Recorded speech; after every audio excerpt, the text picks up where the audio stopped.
listening to episode 20 of the Drawing the Ideal Self podcast. This is January 2022 edition. So today we're going to look at another paper by Tom Ravenette. Interestingly, Tom's only got one book of his collected papers. I have found these to be the most useful resource in terms of applying PCP of all the books that I've read. There are other books that are useful, but this one I come back to time and time again.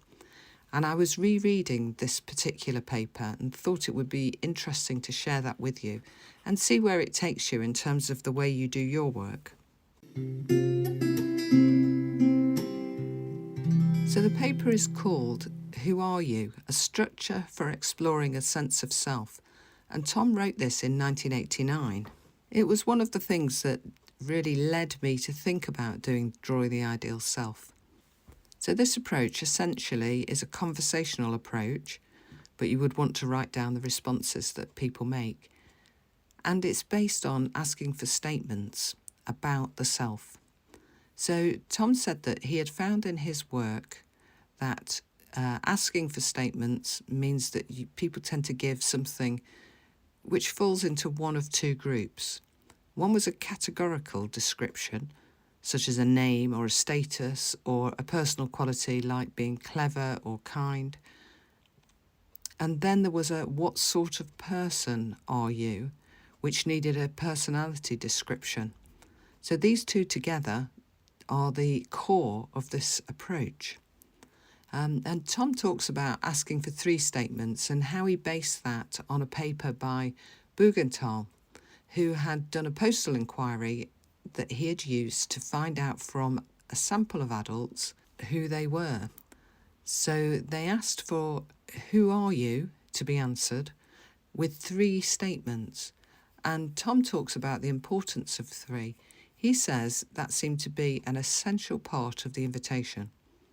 To ask for three answers implies that there may be many more than three possibilities, and that the client has freedom to be selective in what she may choose to give, in how to present himself or herself. The invitation to three, therefore, became integral to the whole of the subsequent structure of the interview. Ravenette makes four really important points that are related to this approach. If we're asking people to give us a sense of who they are, then we need to know what the contrast is. So in saying that they are kind, he says, what does it deny? So they might be saying, I am kind of rather than. You can think of it like that. Then what does it imply further? And he points out that laddering and pyramiding are useful for that sort of exploration. He talks as well about what's the context in which the statement makes sense. So it could be different kinds of context. But that's very much concerned with the question of personal relevance. So somebody might give an explanation. I had this happen actually, a young lad who said that he was in danger of hurting somebody. It turned out when I did some laddering, he'd got an uncle who he looked like, and he was terrified that he'd be like his uncle because his uncle was in prison for manslaughter. So that context for him was really relevant. And without doing the ladder, actually, I wouldn't have found out. Then we can look at how important the statement is in the client's view of things. He says it's certainly the case that the client should be listened to carefully, but it is not necessarily true that every statement that is made carries equal importance. In fact, sometimes its importance may well be denied, and we do not know unless we ask. So, in terms of a sense of self, Ravenette says this: the use of the word sense in the expression sense of self is intended to convey the meaning of the perhaps rather loose notion intuitive awareness. The expression has the added value of being free of the accumulated luggage that is attached to the more familiar self-concept. A sense of self lies behind all our actions and colours our interpretations of the multitude of situations in which we find ourselves. Witness the positive or negative feelings attendant on confirmation or disconfirmation of our expectations. The personal sense of self also varies from situation to situation, because happenings that validate or invalidate it may vary in meaning and implication according to their spatial or temporal context. For example, events that, say, a teacher might find especially pleasing or hurtful in front of a class may lose all relevance within recreational or family contexts. Alternatively, those same events may carry different affective connotations if they occur first thing in the morning or late in the afternoon, at the beginning of a term or at the end. To put this more generally, a person's sense of self is at stake according to the nature of the event and the situation. I think that's really helpful, because we need to think that a person doesn't exist in a vacuum and that they can be constantly one thing. And at times we have vulnerabilities that we don't have at other times. It does depend on the context.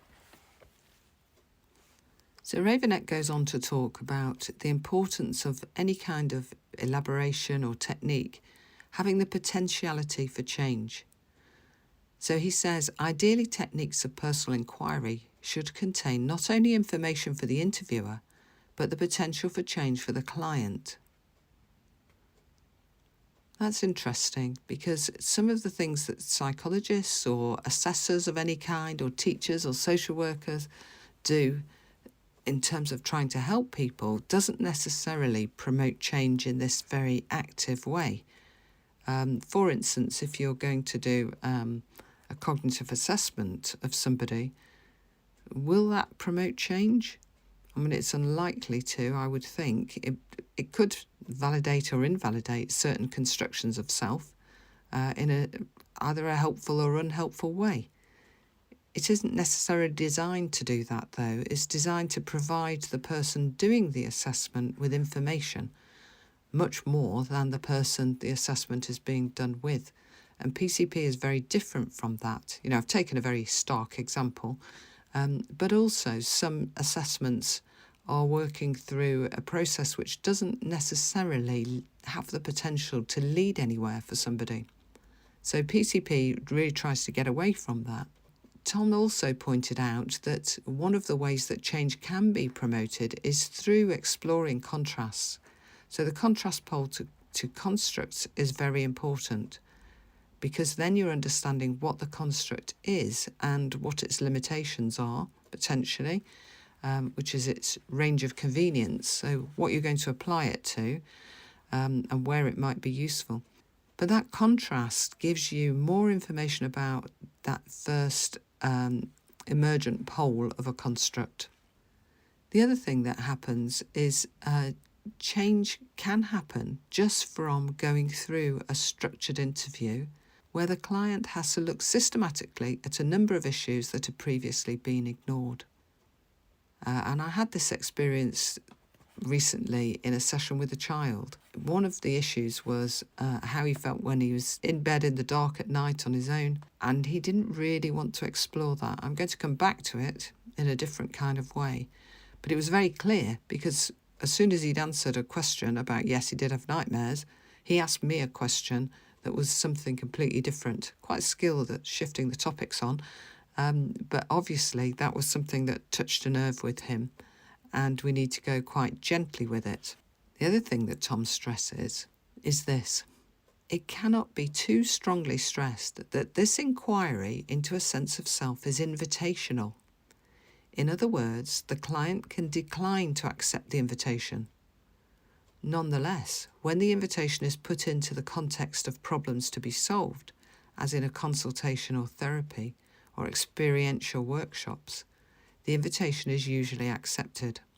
There are limits, however, as to how far the exploration should go with any individual, and his or her reticence should be respected. This is especially true in workshops, where the exploration will probably be in front of others. You know, that very much applies to the young person that I saw. I need to be thinking, does that need to be explored? And how am I going to go about it? Is it that that person is experiencing a sense of threat, and that's why they're moving the subject on, so that He doesn't have to deal with that at the moment. So it could be a big thing. It could also be something more straightforward, that he might be embarrassed to admit the extent of his nightmares, or thinking that it's irrelevant. So until we have further sessions, I won't really know. It could be the content of the nightmares, which he has not yet made explicit to anybody. I'll see what happens over time and see if that becomes something that was really important and very relevant, or if it was something that he thought was irrelevant, which is why he moved the subject on. The way to use this approach is described in the appendix for the paper, where there are 3 techniques to explore a sense of self. And these are his questions. So he says that there are 3 root questions. Who are you? What sort of person are you? And what sort of person do other people say that you are? And then secondly, in order to know what lies behind a description, we also need to know what, in a personal as opposed to semantic sense, it denies, i.e. its contrast, what it implies, which may include the kind of events that justify the description, the circumstances under which it makes sense and its experimental basis, and its personal importance. So what you have to do to follow the approach is ask for answers to these root questions, the 3 root questions, and then record the answers on a piece of paper. He suggests that you record the answers on the left and then the contrast poles on the right. And then you leave space underneath for the elaborations. So this means that you can work on the same piece of paper. You're following the technique, so it's gradually emerging. So you will have answer, contrast, space, answer, contrast, space on the paper. His questions are very straightforward, actually, which I think is always part of Tom's genius. What I'm going to do is add the appendix, which has all the instructions, into the show notes. So you'll be able to download it and have a look for yourself. I think that's the best way for you to get the hang of this technique and to work through it. And I would suggest that you do it on yourself first. And that's the way I always suggest you try things, because you get an idea of whether it makes you feel really uncomfortable, whether it's okay. It doesn't tell you everything about the client's likely experience, but it certainly gives you an idea of how tricky it might be to run through and gets you to practice it as well. So he has a structured interviewing for exploring a sense of self and 3 techniques. So this focuses on the 3 root questions. Who are you? What sort of person are you? And what sort of person do other people say that you are? And he says, in order to know what lies behind a description, we need to know also what, in a personal as opposed to a semantic sense, it denies, i.e. its contrast, what it implies, which may include the kind of events that justify the description, the circumstances under which it makes sense and its experimental basis, and then its personal importance. He tells you in this description how to lay out the stuff on the page. So basically, you ask the root questions, such as, I would like to know who you are. If I were to say, who are you? What are 3 things you would say? And then they would give a reply to that. And then you explore the contrast. And then you explore why it's important. So on the page, on the left, you will have the emergent pole, the construct that they gave you. So let's say that's good. On the right-hand side, you will have the contrast. In this case, it might be bad. And then you would have underneath each of those a space that you can do the elaboration. So when you're laying it out, although you may ask the 3 questions first, you need to think about how you're laying it out on the page so that you leave enough space for you to go back and fill in the details. I think that's important because I think that adds to the flow of the interview. And Tom points out that the client may repeat information. So if you're asking for information about themselves, you may find that the constructs they're giving pop up again and again. So his 3 techniques are: 1, I would like to know who you are. If I were to say to you, who are you, what 3 things would you say? 2, this time I would like to know not just who you are, but what sort of person you are. If I were to ask you, what sort of person are you, What 3 things would you say? Technique 3, I would like to explore with you how you think other people might see you. If I were to ask what your mother, father, siblings, peer group, teacher, up to 7 or 8 people, what sort of boy or girl you are, what 3 things would she, etc. say? For adults, he suggests that you use a selection from the client's significant others, for example, parents, spouses, friends, etc., up to 7 or 8 people. When you've got 3 responses, then you move on to the exploration. Now, I think the interesting thing about this is this takes 1.5 sides of paper to explain, but the power of his interview is enormous. So he's very good at designing something that could produce really big amounts of information in terms of understanding somebody's construing, and through a conversational approach be able to explore something that actually does really matter and can lead to somebody going, yes, I get it now, I know why I do that, or hadn't really thought of it that way, or wow, that's interesting.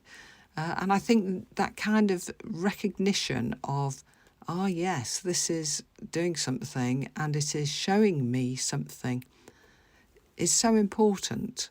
And that can happen at any point in PCP work.